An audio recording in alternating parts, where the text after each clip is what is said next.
உங்ககிட்ட ஒரு விஷயம் ஷேர் பண்ணணுன்னு ரொம்ப நாள் ஆசைங்க. உங்ககிட்ட ஓனா கார் இருக்கா? அப்படி இருந்து உங்கள் காரில் ரொம்ப டஸ்ட் ஆச்சுன்னா உங்களோட பாயிண்ட் ஆஃப் வியூ எப்படி இருக்கும்? அது ரொம்ப அழுக்கா ஒரு மாதிரி அகோரமாக இருக்கும் இல்லையா? நம்ம நிறைய கார் ரோட்டில் பார்த்துருப்போம்.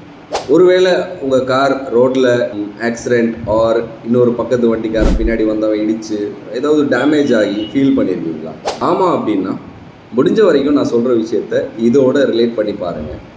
நம்ம எவ்வளோ இடத்துக்கு ட்ராவல் பண்ணுறோம், அந்த இடத்துல நம்ம போடுற குப்பைங்க, அங்கே இருக்கிற பில்டிங்கில் நம்மளோட ஹேண்ட் ரைட்டிங்ஸ், இதெல்லாம் பார்க்கும்போது உங்களுக்கு நல்லதாக படுதா? நாம் எவ்வளோ இடத்துக்கு ட்ராவல் பண்ணுறோம், அங்கே இருக்கிற பில்டிங்லேயும் அங்கே இருக்கிற ஒரு நேச்சுரஸ்டிக்கான ஒரு இடத்துல போயிட்டு நம்ம போடுற குப்பைங்க, பில்டிங்கில் எழுதுறது, நம்மளோட கவிதைகளை அங்கே கொட்டுறது.